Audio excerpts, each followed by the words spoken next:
سلامتی ہے، سلامتی ان آنکھوں پر جو ہدایت پہ نظریں جمائے بیٹھی ہیں، سلامتی ان کانوں پر جو ذکر خیر کے منتظر رہتے ہیں، سلامتی ہی سلامتی ان قدموں پر جو ہدایت کی راہ پہ گامزن ہیں۔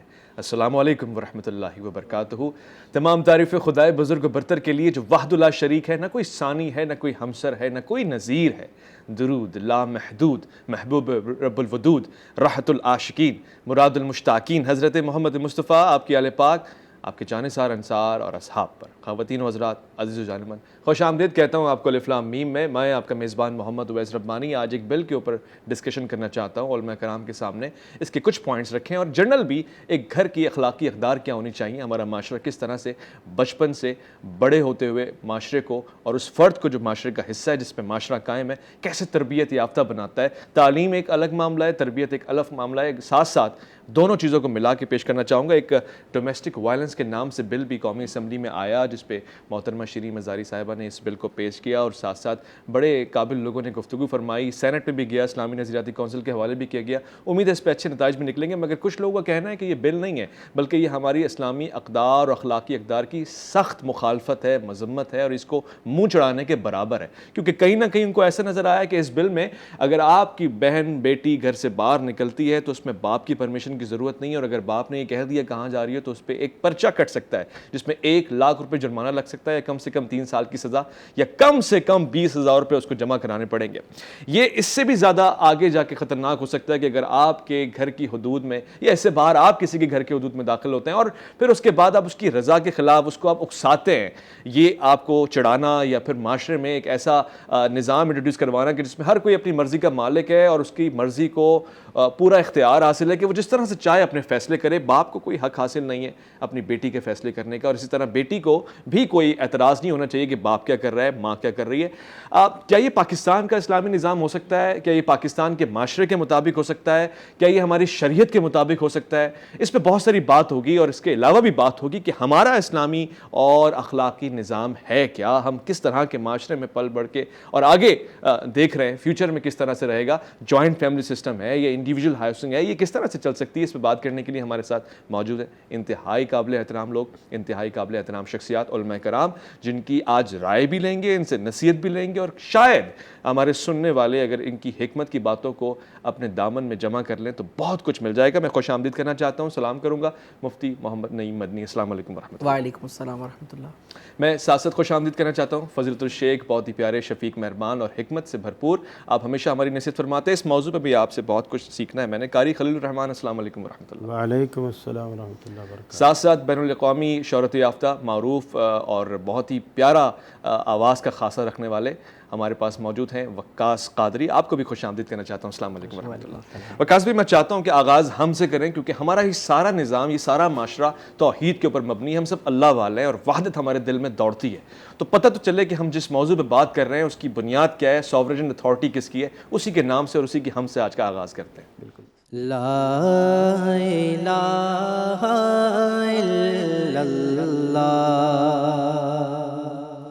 لا الہ الا اللہ، لا الہ الا اللہ، حسبی ربی جل اللہ، ما فی قلبی غیر اللہ، حسبی ربی جل اللہ، ما فی قلبی غیر اللہ، نور محمد صلی اللہ، لا الہ الا اللہ، لا الہ الا اللہ، کھل جائیں در جنت کے، دوزخ کی سب آگ بجھے، کھل جائیں در جنت کے، دوزخ کی سب آگ بجھے، دل سے کوئی ایک بار کہے کیا لا الہ الا اللہ، لا الہ الا اللہ۔ اول و آخر ہے اللہ،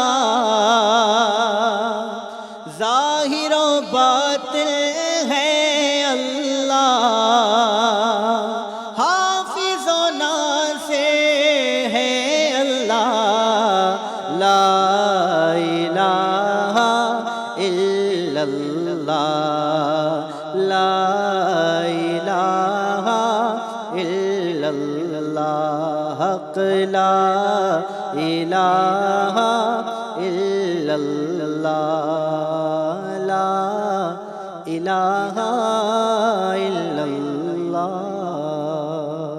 سبحان اللہ۔ ہمارے پاس یہ بل بھی ہے، اور ایک بل وہ ہے جو حکم نامہ ہے، جو فرض نامہ ہے، جس میں واجبات ہیں، اور ہمارے پاس قوانین ہیں، اصول ہیں، اور ہم اس پہ پہلے بات کرنا چاہیں گے۔ مفتی صاحب، یہ جو قرآن ہماری کتاب ہے جس پہ ہمیں عمل لازمی کرنا ہے، وہ کس طرح کا معاشرہ بنانا چاہتی ہے، اور اس میں کس طرح کے احکامات ہیں اسلامی معاشرے کے لیے؟ دیکھیں، بسم اللہ الرحمن الرحیم۔ قرآن پاک کی آپ نے بات کی۔ قرآن پاک نے ایک انسان کے لیے پیدائش سے لے کر موت تک، اور نبی پاک علیہ السلام کی سنت میں تشریح کرتے ہوئے زندگی گزارنے کا پورا طریقہ بیان کر دیا۔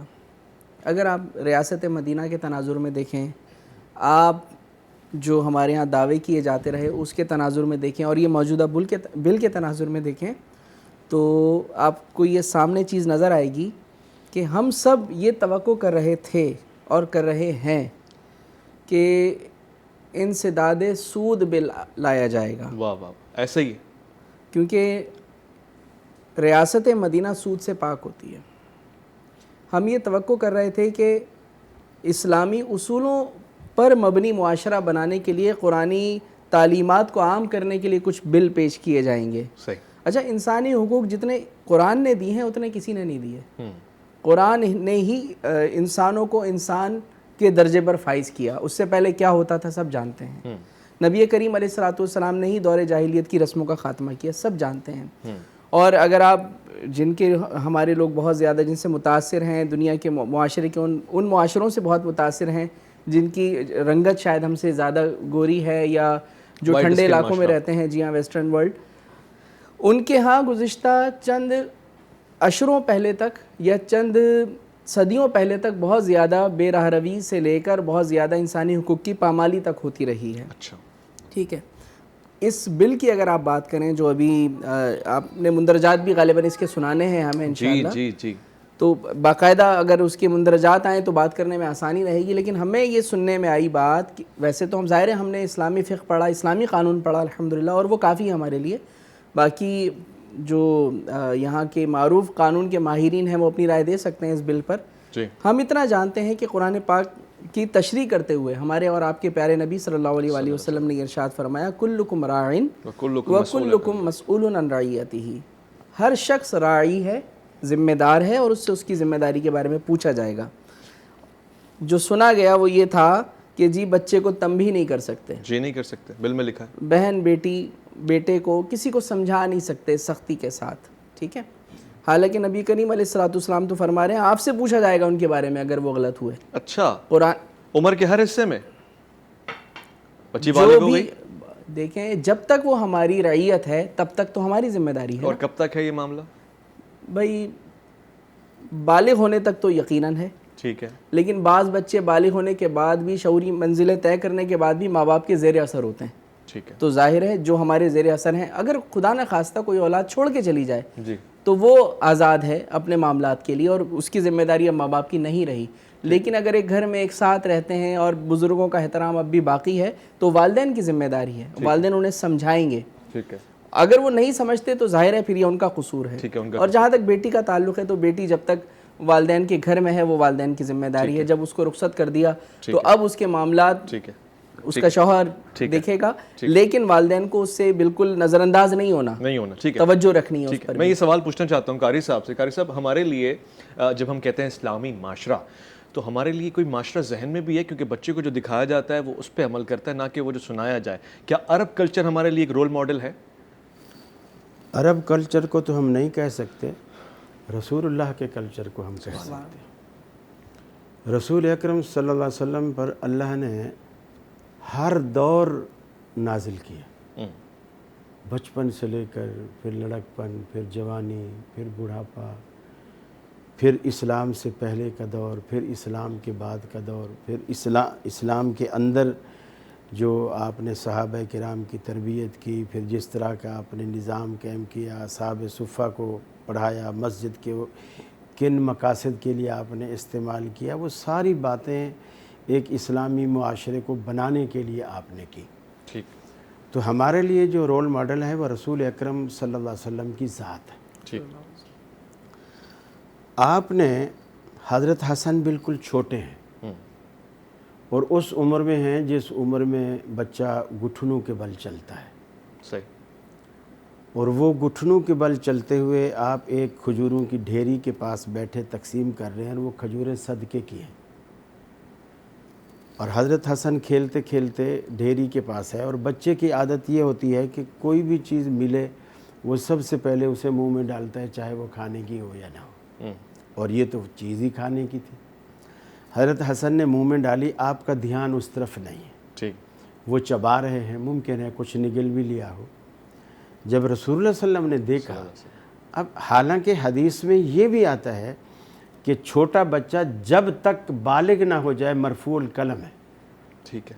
اللہ تعالیٰ اس سے کوئی حساب نہیں لیتا، نہ اس سے نہ اس کے والد سے کوئی حساب نہیں لیتا. اسی طرح غلام سے، اسی طرح سونے والے سے جو خواب میں کسی کو قتل بھی کر دے تو اس پر کوئی مواخذہ نہیں.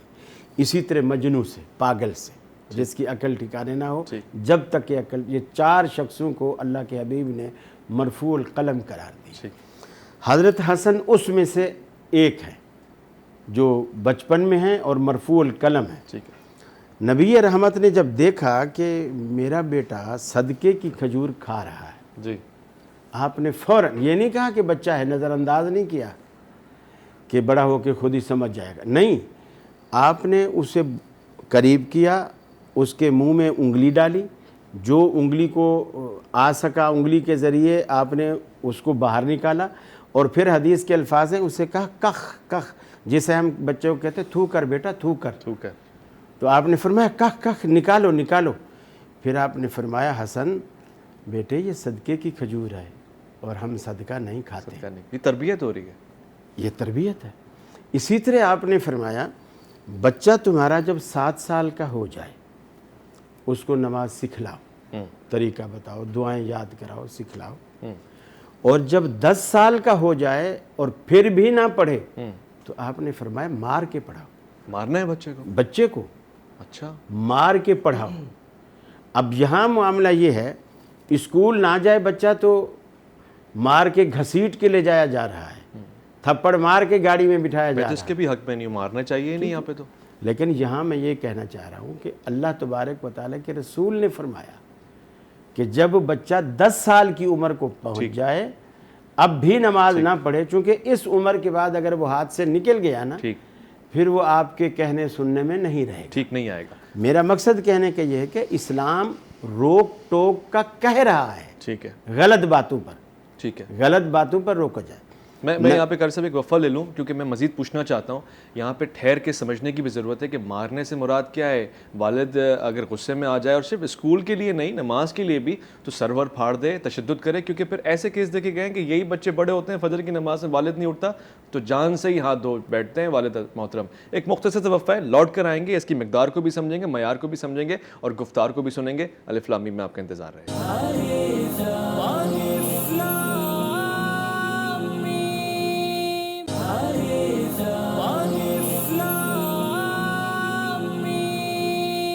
خوش آمدید، لوٹ کر آئیں۔ الف لام میم میں بات چل رہی ہے اسلامی اقدار کی اور پھر ہمارے معاشرے کی، ہماری تہذیب کی، اور پھر اس بل کی بھی جو پیش ہوا ہے، جس کے چند نکات میں آپ کے سامنے پیش کر چکا ہوں اور اس پہ بات کرنا چاہتا ہوں دہرانے کے بعد بار بار کہ کیا یہ ہمارا معاشرہ اجازت دیتا ہے کہ باپ نہ پوچھے بیٹی سے، بہن سے، بہو سے، بیوی سے، یا پھر گھر کی کسی بڑی عورت سے بھی جو اس کا محرم ہو اور اس حیثیت سے پوچھنا چاہتا ہو کہ کہاں جا رہی ہو، تو وہ پوچھ نہیں سکتا کیونکہ یہ اس کا انفرادی حق ہے اور پھر اس کو قانون اجازت دیتا ہے، اور اگر پوچھے گا تو پھر یہ اکسانے کے برابر ہے اور پھر کوئی بھی نتائج اگر آئیں گے تو پھر اس پہ سزاوار بھی ہوگا، گناہ گار بھی ہوگا۔ قاری صاحب، آپ کی بات جاری و ساری تھی، پھر آپ نے بتایا کہ وہ مار سکتا ہے، تو اس کی کوئی مقدار ہے؟ اٹھا کے سر پھاڑ دے یا ہلکا سا ٹچ کر دے؟ دیکھیے، ہم ڈانٹ کو بھی مار میں شمار کرتے ہیں، ڈانٹ پیٹ جو ہوتی ہے نا، ڈانٹ ڈبٹ جسے کہتے ہیں، ہر چیز ایج کے ساتھ اچھی لگتی ہے۔ مثلاً 3 سال کا بچہ ہے، آپ اسے آنکھیں پھاڑ کے ایسے بھی کریں گے نا تو وہ رونے والی شکل بنا لے گا۔ پھر آپ، میں نے کئی دفعہ بچوں کے ساتھ مذاق کیا، اس طرح کیا نا تو انہیں رونے والی شکل بنا لی، پھر میں نے ایسے کیا تو ہنسنے والی شکل بنا لی۔ تو یعنی عمر کے ساتھ، اب 3 سال کا بچہ ہے، ظاہر بات ہے اسے آپ ذرا اونچی آواز میں بھی بولیں گے تو یہ بھی اس کے لیے بہت بڑی سزا ہے۔ صحیح۔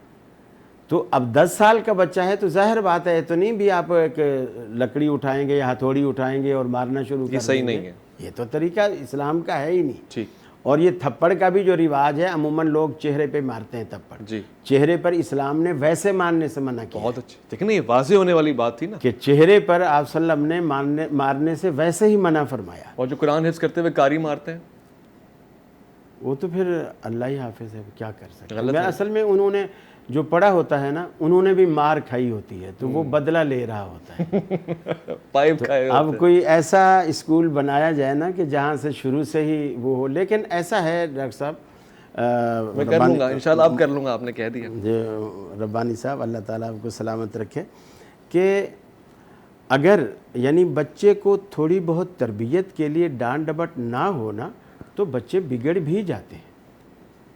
میں خود آپ کو عرض کروں کہ جدے میں ہم ایک دعوت کے اندر بیٹھے تھے، اب انہوں نے بہت ساری چیزیں سجائیں جس میں 2-3 ڈونگے انہوں نے کسٹرڈ کے بھی رکھے، اور کسٹرڈ کے اوپر نا انہوں نے کوئی ڈیزائننگ چھوارے کی اس سے، اور وہ لال لال جو کیا ہوتی ہیں جو جیلیاں، وہ اس سے سجایا اس کو نا۔ صحیح۔ اب اس گھر کے 2-3 بچے تھے، وہ بچے ایسے شرارتی، میں کہوں گا کہ وہ شرارتی ہیں، اور ان کی زبان میں وہ لاڈلے تھے، تو وہ جیسے رکھ کے وہ گئے تو اس میں سے ایک بھائی آیا، اس نے جو بوتل رکھی ہوئی تھی کولڈ ڈرنک، اس کا ڈھکنا کھولا اور کسٹرڈ والے ڈونگے کے اندر اس نے بوتل ڈال دی، اور دوسرا بھائی جو آیا اس نے چمچ اٹھایا اور اس کے اندر اس نے چمچ چلا دیا۔ ابا آیا، وہ ڈونگا اٹھا کے چلا گیا، بچے کو ایک لفظ بھی نہیں بولا۔ اچھا، یہ بولنا چاہیے تھا، بھلے پیار سے بولتا، ڈانٹ کے نہ بولتا، لیکن بولنا چاہیے تھا، بیٹا ایسا نہیں کرتے، یہ بری بات ہے، ایسا نہیں کرتے۔ اب دیکھیے، نبی رحمت صلی اللہ علیہ وسلم دسترخوان پہ بیٹھے ہیں، لوگ بیٹھے ہیں اور ایک بچہ بھی بیٹھا ہے دسترخوان پہ۔ آپ کی تعلیم یہ ہے کہ اپنے سامنے سے کھاؤ، دائیں ہاتھ سے کھاؤ اور اپنے سامنے سے، جب ہم مل کے کھا رہے ہیں ٹھیک ہے، تو جو حصہ میری طرف ہے میں اسی سے کھاتا رہوں، یہ نہیں کہ کوئی وہاں سے اٹھاؤں کوئی وہاں سے اٹھاؤں۔ ہاں، اگر چیزیں مختلف ہیں، جلیبی ہے، لڈو ہے، برفی ہے، مختلف رنگ رنگ کی چیزیں ہیں، تو پھر مجھے جو ہے وہ اختیار ہے کہ مثلا مجھے لڈو پسند ہے تو میں وہاں سے اٹھا لوں، تو یہ ایک اختیار۔ اب بچہ جو ہے وہ کھجوریں ہیں اور ایک ہی قسم کی ہیں، اور وہ چاروں طرف ہاتھ گھما رہا ہے، کبھی رسول اللہ صلی اللہ علیہ وسلم کے سامنے، کبھی اس کے سامنے، کبھی اس کے سامنے۔ آپ صلی اللہ علیہ وسلم نے فرمایا کل بیمینک کل مما یلیک، ایک تو دائیں سے کھاؤ اور جو تمہارے سامنے ایریا ہے اسی سے کھاؤ۔ صحیح۔ اب وہ بچہ سامنے کھانے لگا، اتفاق سے دوسری کسی نشست میں کچھ دن بعد یا کچھ عرصے بعد وہی بچہ پھر بیٹھا، اب وہ اتنا سہما ہوا بیٹھا ہوا ہے، چیزیں مختلف ہیں اور وہ سہما ہوا بیٹھا ہے، اور اپنے آگے سے ایک دل اس کا بھی چاہ رہا ہے کہ میں دوسری چیز اٹھاؤں، لیکن وہ نصیحت کی وجہ سے وہ چپ کر کہ اپنے آگے سے کھا رہا ہے۔ اب آپ صلی اللہ علیہ وسلم نے فرمایا جب چیزیں مختلف ہوں تو پھر تجھے اختیار ہے کہ کہیں سے بھی جو چیز تمہیں پسند آ رہی ہے تم وہ اٹھا لو۔ ٹھیک ہے، یہ اسلامی معاشرہ اب اس کو سمجھایا، تو یعنی بچوں کی جب تک ہم تربیت نہیں کریں گے ٹھیک ہے. تو پھر تو کسٹرڈ میں کولڈ ڈرنک بھی ڈلتی رہے گی, چمچے بھی چلتے رہیں گے, اور ماں کی محنت بھی ضائع. آپ کہہ رہے ہیں ضرورت کے وقت سمجھانا بھی چاہیے, تنبیہ بھی کرنی چاہیے, ڈانٹنا بھی چاہیے, اور ضرورت پڑے تو آپ نے کبھی انشا کو مارا ہے؟ بچپن میں مارا ہے. مارا ہے بالکل سختی سے, پائپ سے؟ نہیں نہیں ایسا نہیں, بس صرف مارنے سے مراد یہ ہوتا ہے جیسے کمر پہ تھپڑ مار دیا. یہ تو تھپکی ہوتی ہے نا. نہیں تھپکی, چلو اسے آپ تھپکی کا نام دے دیں. ٹھیک ہے. مفتی صاحب آپ نے کبھی اپنے بچوں کو مارا ہے؟ یعنی کیا یہ معاشرہ اسلامی ہے؟ میں پوچھنا چاہ رہا ہوں کہ مولوی علماء کرام مارتے ہیں, پیٹتے ہیں؟ نہیں, میرا خیال ہے علماء کرام بہت لین ہوتے ہیں, خاص طور پہ اپنے گھر میں. قرآن کا حکم ہے لین والا. واہ واہ. نرم ہوتے ہیں, میرا خیال بھی ہے اور میرا تجربہ بھی ہے, مشاہدہ بھی ہے, اور میرا سننا بھی ایسا ہی ہے کہ علماء جو ہے نا وہ اپنے گھر والیوں کے ساتھ بھی بہت خوش مزاج ہوتے ہیں عموماً. اچھا, جی ہاں. یعنی یہ آپ کہہ رہے ہیں اسلامی معاشرہ جو تعمیر ہو رہا ہے وہ اس بنیاد کے اس اوپر پہ ہو رہا ہے. بڑا سا ہلایا ہے. نہیں میں خوشی ہوں کیونکہ پچھلی ایک پروگرام میں یہ بات ہوئی تھی کہ تھوڑا سا مار بھی سکتے, آدھے مولوی تو ہیں نا. جی ماشاء اللہ. تھوڑا سا مارنے پہ وہ جو قرآن کی آیت ہے تو وہ جو ضرب لگا سکتے ہیں وہ اس کی بھی مقدار بتاتے ہیں. میں چاہ رہا ہوں اسلامی معاشرے کی ایک اچھی پکچر چلی جائے آج. میرے بھائی بات دراصل یہ ہے کہ آپ چیزوں کو ٹھیک کیسے کریں گے. کوئی بھی بچہ ماں کے پیٹ سے سب کچھ سیکھ کر نہیں آتا, سیکھنے کے مختلف مراحل ہوتے ہیں, اور انسان کو معاشرے کی اور حالات کی شدت سے بھی گزرنا پڑتا ہے. بعض ایسے نفس ہوتے ہیں کہ جو ایک بات ایک مرتبہ میں نہیں سمجھتے, دوسری بار سمجھانا پڑتی ہے, تیسری بار سمجھانا پڑتی ہے. نبی کریم علیہ السلام نے ارشاد فرمایا صلی اللہ علیہ وسلم, من رآ منکم منکرن, تم میں سے جو کوئی بری چیز دیکھے, کوئی ناجائز کام ہوتا ہوا دیکھے, فلیغیرہ بیدہ, اسے اپنے ہاتھ سے بدل دے. فإن لم یستطع فبلسانہ, اور اگر ہاتھ سے بدلنے کی قدرت نہ رکھتا ہو, استطاعت نہ رکھتا ہو, تو اپنی زبان سے بدل دے. فإن لم یستطع فبقلبہ, اپنے دل سے, اور اگر اس کی بھی استطاعت نہ ہو, مسلم شریف کی روایت ہے, تو اپنے دل میں برا جانے. آپ نے تو یہ کہہ دیا کہ جی آپ کچھ بھی نہ کریں, ارے تو اصلاح کون کرے گا؟ آپ کیسا معاشرہ چاہ رہے ہیں؟ مادر پدر آزاد, جس کے اندر کسی کو کسی کی پرواہ نہیں ہوگی. اولاد ماں سے بدتمیزی کر رہی ہے, ماں باپ اولاد سے یعنی بے تعلق ہوئے میں, لا تعلق ہوئے میں. ایسا معاشرہ کبھی بھی اچھا معاشرہ کبھی بھی نہیں ہو سکتا. یہ بچہ جو ماں باپ کی تربیت میں نہیں ہوگا, جو استاد کی تربیت میں نہیں ہوگا, دیکھیں علامہ صاحب نے بھی کنڈیم کیا, ہم بھی اس کی مذمت کرتے ہیں. جو بھی بری چیز ہو رہی ہے, جیسے آپ نے مدارس کا ذکر کیا, ارے بھائی سزا دینا. آپ یہ بتائیں جتنے بل پیش ہوئے اب تک, اور جو قوانین ہیں ملک پاکستان میں بالخصوص, ان پر عمل درآمد کتنا ہے؟ کچھ عمل درآمد.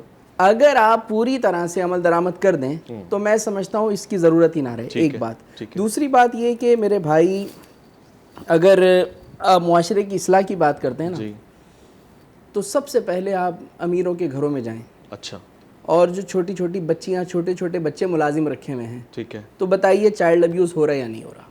ٹھیک ہے, غلط ہو رہا ہے. ٹھیک ہے نا, ویڈیوز بھی آتی ہیں نا مختلف لوگوں کی, کوئی چھپ کے بنا لیتا ہے, کوئی سامنے بنا لیتا ہے, کوئی ویڈیو لیک ہو جاتی ہے, کوئی آڈیو لیک ہو جاتی ہے, بہت ساری چیزیں آتی ہیں. آپ دیکھیں ہو کیا رہا ہے. اگر اس طرح کے جیسے کہ یہ بل ہے, اس پر اگر عمل درآمد ہوتا ہے بالفرض, ٹھیک ہے, تو یہ سارے گھر جو ہے نا یہ ملازمین کے بغیر رہ جائیں گے. کیونکہ جتنا وائلنس یہ کرتے ہیں اپنے ملازمین پہ پیسے والے, یعنی سب کی بات نہیں ہو رہی, ایک میجورٹی کی بات ہو رہی ہے, اتنا وائلنس میں سمجھتا ہوں عام گھروں میں تو سوال ہی پیدا نہیں ہوتا. اچھا, جتنی اچھا کیا مطلب, آپ کو مجھ سے زیادہ پتہ ہے بھائی. میں سوچ رہا تھا کہ گاؤں دیہات میں, جھگیوں میں, پہاڑوں میں ایسے لوگ ہوتے ہیں جو بیٹیوں کو نکلنے بھی نہیں دیتے, اور غلطی سے کوئی بات ہو بھی جائے سنی سنائی تو زندہ دفن کر دیتے ہیں. آپ کہہ رہے ہیں پڑھے لکھے امیر گھروں میں بھی ایسا ہو رہا ہے. آپ بتائیں آپ کی کیا رائے اس بارے میں؟ نہیں, میرا خیال ہے کہ شاید کوئی اعتدال سے کام لے تو سب جگہ ہو رہا ہے, لا علمی کی وجہ سے ہو رہا ہے, تربیت نہیں ہے لوگوں کے. ہے نا, آپ اس کو میرا خیال ہے مفتی صاحب نوکروں کی بات کر رہے ہیں. جی میں نوکروں کی بات کر رہا ہوں. نوکروں کے ساتھ کیا وہ انسان نہیں ہے؟ اولاد سمجھ رہے ہیں. جی نہیں, میں نوکروں کے ساتھ سلوک کی بات کروں. بہت سے ایسے سلوک ایسے ہیں نوکروں کی. اچھا ایک کام کیجیے, ایک کام کیجیے, جھگیوں میں تو نوکر ہوتے نہیں نا, جھگیوں میں تو سارے ہی نوکر ہوتے ہیں. وہ اپنی عورتوں کو, بیٹیوں کو اسی طرح سلوک ان کے ساتھ کرتے ہیں. غلط ہے نا بھائی, وہاں بھی غلط ہے. بات دراصل یہ, اگر بیوی کو نوکر بنا کے رکھا ہوتا ہے, اب میں ایسے کیسے دیہات لے کے جاؤں, عورتیں کام کرتی ہیں. دیکھیں نا میزبان بھائی, بات سنیے. بات یہ ہے کہ اگر اس کے والد نے جو اپنی بیٹی پہ ظلم کر رہا ہے, اگر اس کے باپ نے اس کی تربیت کی ہوتی نا, تو وہ اپنی اولاد کی تربیت اچھی کر رہا ہوتا اور اس کو عزت دے رہا ہوتا. اصل میں مسئلہ پرانا ہے وہاں پہ. اور یہاں کی میں بات عرض کروں گا, جتنے بڑے لوگ ہیں, آپ میجورٹی کے ملازمین سے اکیلے میں اگر انٹرویو کریں گے نا, بالکل تنہائی میں پوچھیں, ان سے سوالات کریں, آپ کے ساتھ رویہ کیا ہے, تو آپ کو پتہ چل جائے گا کہ انسانی زندگی کتنے خطرے میں ہے, اور تشدد کیسا ہو رہا ہے ذہنی. سب کو چھوڑیں یار, ہم سب کہیں نہ کہیں نوکری کرتے ہیں. ٹھیک. ملازمین علامہ صاحب آپس میں بیٹھے ہیں, کیا بات کرتے ہیں اپنے مالکان کے بارے میں؟ ہمیشہ ہر جگہ ایسا نہیں ہوتا, سب برے نہیں ہوتے.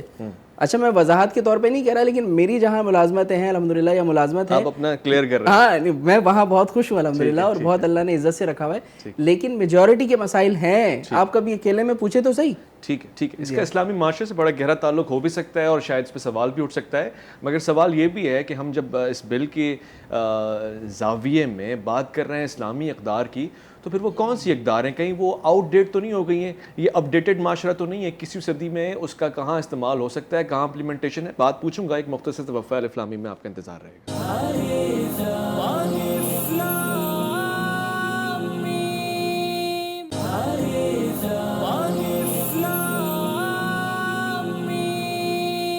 ہم جب بل کی بات کر رہے ہیں خواتین و حضرات, تو پھر ہم دل کی بات کر رہے ہیں, کیونکہ یہ تو ہیومن رائٹس کی بات ہے نا, پھر انسانی حقوق کی بات ہے. تو قرآن کے انسانی حقوق کے خلاف تو نہیں جا سکتا, شریعت بھی انسانی حقوق کے نہیں بلکہ عین فطرت ہے نا ہمارا دین.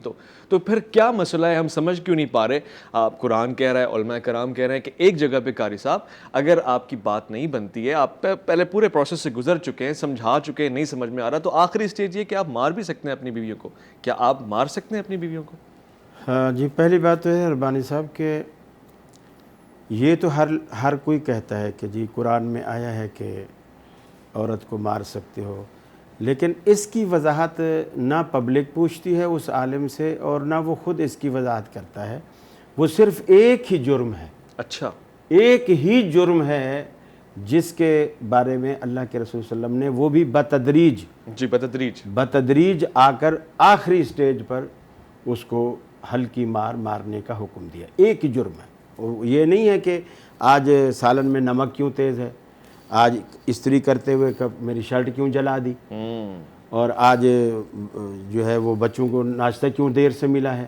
مطلب اس طرح کی باتیں نہیں تھیں جس پہ مارنے کی اجازت. صرف ایک جرم ہے, اچھا, اور وہ اخلاقی جرم ہے. اخلاقی جرم, جی ہاں, اور وہ یہ جرم ہے کہ جب عورت اپنے میاں کے حق میں خیانت کرے اور اپنی آبرو کی حفاظت نہ کرے. یہ ایک ایسا, چونکہ یہ غیرت کے خلاف ہے, اور اسلام مذہب غیرت والا ہے, بے غیرتی اسلام کے اندر بالکل نہیں ہے. ٹھیک ہے. اب جب, بلکہ اللہ کے رسول نے فرمایا, جب حضرت سعد کے بارے میں کہا گیا, کسی نے آ کر کے شکایت لگائی کہ یا رسول اللہ, حضرت سعد یہ کہہ رہا تھا کہ لو رأیت رجلا مع امراتی لأضربہ بالسیف, اگر میں نے اپنی بیوی کو کبھی کسی کے ساتھ دیکھ لیا تو میں تلوار سے اس کی گردن اڑاؤں گا. نبی کریم صلی اللہ علیہ وسلم نے بجائے ناراضگی کا اظہار کرنے کے, آپ نے خوشی کے اظہار میں فرمایا انظروا الی غیرت سعد, ارے سعد کی غیرت کو دیکھو کتنا غیرت والا ہے. پھر فرمایا واللہ انا اغیر من غیرت سعد, اللہ کی قسم میں سعد سے زیادہ غیرت والا ہوں. پھر فرمایا واللہ, اور اللہ رب العالمین کی ذات اغیر منی, اللہ کی ذات مجھ سے بھی زیادہ غیرت والا. یہ پورا اسلام کا جو سسٹم ہے سارا, اللہ رسول اور پھر ان دونوں کو ماننے والے, یہ غیرت مندوں کا ایک مجموعہ ہے. اور یہ اسلام غیرت مندوں کا ایک معاشرہ چاہتا ہے. جب عورت بے حیائی کا ارتکاب کرے, پہلے نمبر پر حکم یہ ہے کہ خامند اسے سمجھائے, ٹھیک ہے, کہ دیکھ یہ تو بہت ہی غلط کر رہے, ٹھیک ہے, یہ میرا حق تھا اور تو اس میری امانت میں خیانت کر, ٹھیک ہے. اگر پھر بھی نہیں سمجھتی, دوسرا قدم, چونکہ ہمارے ہاں جو بیڈ سسٹم ہوتا ہے عموماً شادیوں میں بھی دیا جاتا ہے, ڈبل بیڈ کہلاتا ہے, ڈبل بیڈ, کنگ سائز, ظاہر بات ہے دولہا دلہن دونوں کے لیے ہوتا ہے. تو آپ نے فرمایا اب یہ دوسرا قدم کیا ہے کہ دلہن کی طرف پیٹھ کر کے سوئے, رخ کر کے نہ سوئے. اچھا, دلہن کی طرف پیٹھ کر کے سوئے, کنارہ کشی کرے تھوڑی سی, یعنی اس کو اپنی ناراضگی بتائے. خوبصورت. پیٹھ کر کے سونے کا مقصد یہ ہے کہ میں تم سے ناراض ہوں. صحیح. اور یہ عورت پر بہت ہی گراں گزرتی ہے یہ بات کہ جب وہ خوبصورت ہو, گوری چٹی ہو, نیلی آنکھوں والی ہو, موٹی آنکھوں والی ہو, لال ہونٹوں والی ہو, اور اس کا میاں اس سے منہ پھیر کر سوئے. اس سے پہلے آپ نے لڈو کے حوالے سے ماحول بنایا تھا. جی, اب اور بن گیا. میں اصل میں آپ کے مزاج کو وہاں پر آؤں. نہیں, گورا رنگ تو اسلام کا معیار نہیں. آپ نے کہا گوری چٹی ہو, تو اگر کوئی کالی ہے تو لیلا ہے. نہیں, ہاں, اگر میاں مجنوں ہو تو بے شک وہ لیلا ہے. خوبصورت خوبصورت. لیکن ہر کوئی مجنوں تو نہیں ہوتا. یہ معیار اسلام کا نہیں, یعنی میں یہ بتانا چاہ رہا ہوں کہ گورا رنگ یا موٹی آنکھیں اسلام کا معیار نہیں ہے. مطلب ہمیں پسند ہے, پسند ہے, ٹھیک, معاشرے کو زیادہ تر یہی پسند ہے, تو اس لحاظ سے بولا جاتا ہے. ٹھیک ہے. مفتی صاحب نے بھی یہی چیز سامنے رکھی ہوگی. ٹھیک ہے. تو اب اس کے بعد فرمایا اگر پھر بھی نہیں سدھرتی تو تیسرا قدم یہ بتایا کہ بستر اپنا الگ کر. الگ کر لیں. یہ دوسرا قدم تھا, نہیں پہلے کنارہ کیا, پہلے سمجھانا, سمجھا دیا, پھر دوسرے میں کنارہ کیا, نہ پیٹھ دکھا دی, پیٹھ دکھائی, تیسرے میں بستر ہی الگ کر دیا. بستر دو الگ ہو, ابھی بھی یعنی نہیں اس مانی. بیڈ پہ نہیں سوئے گا, ٹھیک ہو گیا, اپنا بستر الگ کر. ٹھیک. اور چوتھا اگر یعنی اس کے بعد بھی نہیں سنبھلتی جی, تو پھر ہلکی مار مارے. ہلکی ہلکی مار سے مراد یعنی جیسے کوئی تھپڑ, کوئی ڈانٹ ڈبٹ, کوئی اس طرح کمر پہ کوئی چیز مار, منہ پہ تو مارنا لیکن نہیں, اس کا منہ پہ نہیں مارے نا, تھپڑ کہاں ماریں گے, کمر پہ مارے. اچھا, اور ایسا مارے کہ اس سے نشان نہ پڑے, یعنی یہ نہیں کہ ایک ہفتے تک نیل ہی نہ جائیں. ایک تو وہ گوری ہے, پھر اس نے مارا ایسی چیز کہ وہ بدن پورا نیلا ہو گیا, اور ایک ہفتے تک نیل نہیں جا رہے, تو یہ چیز نہ کریں. تو اس کے بعد بھی اگر معاملہ نہیں سدھرتا نا, تو پھر اللہ رب العالمین نے دونوں کو جدائی کا اختیار دیا ہے. اچھا, پھر میاں کو یہ پھر اختیار طلاق ہے ہو جائے. کہ پھر اس کو عزت سے رخصت کر دے, پھر اس کو گھر میں نہ رکھے. مگر آپ کے تو وہ بھی آسانی سے نہیں ہوگا نا, ایک مجلس میں 3 طلاق. لیکن ربانی صاحب, اس میں یہ بات بھی خاص طور پر ہمارے معاشرے کو دیکھنی چاہیے کہ یہاں الزام بھی لگائے جاتے ہیں. الزام بھی یعنی بہو بری نہیں ہوتی, لیکن اس پر الزام لگا دیتی ہے. بعض دفعہ ساس جو ہے وہ لگا دیتی ہے. یہ تہمت ہے, نند, یہ تہمت ہے, منع کر رہا ہے قرآن اس کی. بالکل تہمت ہے. ٹھیک ہے, اور اس کا سخت عذاب ہے, وعید ہے. ٹھیک ہے. جس طرح سیدہ عائشہ صدیقہ پر جی, تو مثال ہے سورہ نساء اور سورہ نور, مثال جی ہو گئی اس بالکل. کی. تو یہ تہمتیں بھی نہیں لگنی چاہیے. یہ اکثر گھر ٹوٹتے ہی اسی طرح ہیں, شک سے بھی, شک سے, اور شک بھی نہیں کرنا چاہیے. شک کا ماحول بھی پیدا نہیں. جی قاری صاحب, جی ہیں, بہت اچھے, بہت شک کا ماحول, جیسے مثال کے طور پر ٹھیک, اگر میری وائف یہ پسند نہیں کرتی کہ میں اس کا موبائل چیک کروں, تو مجھے نہیں چیک کرنا. تو یہی تو پروٹیکشن بل کہہ رہا ہے. وہ کہیں جا رہی ہے, آپ مت پوچھیں کہاں جا رہا ہے, شک نہیں کریں, یقین کریں. دیکھیے صاحب یقین رکھیں کہاں جا رہی ہے. جا رہا ہے الگ چیز ہے, موبائل سے بھی تو آج کل آدھا چلا جاتا ہے بندہ. نہ لیکن گھر میں تو ہے نا. اچھا, وجود اپنا گھر میں ہے نا. موبائل سے وہ کچھ نہیں کر سکتے سوائے اس کے کہ بات ہو رہی ہے یا میسج ہو رہا ہے, کچھ ہو رہا ہے, اس سے زیادہ آگے کچھ نہیں ہو سکتا. چیک نہ کریں. لیکن گھر سے اگر بیوی اجازت نہیں دیتی تو, بڑی بات کہی ہے آپ نے, اگر بیوی اجازت نہیں دیتی, اگر بیوی اجازت نہیں دیتی تو اس کی اجازت کے بغیر موبائل شوہر چیک نہ کرے. بہت بڑی بات. اور اگر چیک کرتا ہے تو اس سے شکوک و شبہات جنم لیتے ہیں. اچھا, اسلام نے اتنا خیال کیا ہے, نبی رحمت صلی اللہ علیہ وسلم جب بھی سفر سے آتے تھے نا, آپ کبھی بھی اچانک سفر سے آ کر گھر نہیں گئے. اچھا, سبحان اللہ. کبھی بھی اچانک سفر سے آ کر, گھر والوں کو پتہ ہی نہیں کب آئیں گے, آپ آ گئے اچانک اور گھر چلے گئے, دیکھا تو سارا ماحول ہی بدلا ہوا. ایسا کبھی نہیں کیا آپ نے. آپ نے کیا کیا, سب سے پہلے مسجد میں آئے, مسجد میں آنے کے بعد بلال سے کہا, بلال گھروں میں جا کر بتا دو میں آ گیا ہوں, ابھی وضو نفل کر کے میں پھر گھر آؤں گا. یہ اطلاع اس لیے ہوتی تھی تاکہ تم میرے لیے بن سنور بھی جاؤ, تاکہ شوہر کی جو پہلی نظر بیوی پر پڑے تو اس کی محبت میں فرق نہ آئے. وہ جو پہلے دن ایک امیج بنا ہوا ہے وہ سدا بنا رہے. اور دوسرا اس لیے بھی ہوتا تھا کہ میری عدم موجودگی میں میرے پیچھے اگر گھر میں کوئی ایسی چیز آئی ہے جو مجھے ناپسند ہے تو میرے آنے سے پہلے میری نظروں سے اوجھل کر. بہت اچھا, بہت اچھا. یہ ایک مثال بھی ہو گئی اور اس کو آپ نے جس طرح سے پیش کیا آپ کا اپنا انداز بھی تھا. آخری پیغام دینا چاہتا ہوں, ہمارے معاشرے میں یہی مثال ہونی چاہیے یا پھر ہم وہ شک کی رواج کو ڈالیں, خالہ نے کہا, پھپھی نے کہا اپنی بیوی کا ذرا موبائل چیک کرو, بستر چیک کرو یا کپڑے چیک کرو یا اس سے جا کے بات کرو, ٹھیک ہے. میاں بیوی کا تعلق دوستانہ ہونا چاہیے. شوہر اگر پوچھنا چاہتا ہے کہاں جا رہی ہو تو پوچھنے کی ضرورت ہی نہ ہو, وہ پہلے ہی بتا دے کہاں جا رہی ہو.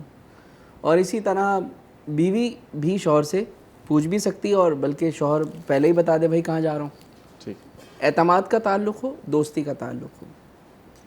بچوں کے حوالے سے کسی عقل مند نے بڑی اچھی بات کی کہ 7 برس تک بچے کو بادشاہ بنا کے رکھیے, اور 7 برس سے لے کر 14 برس کی عمر تک اس کو آپ غلام بنا کے رکھیے. وہ تربیت کا دور ہے.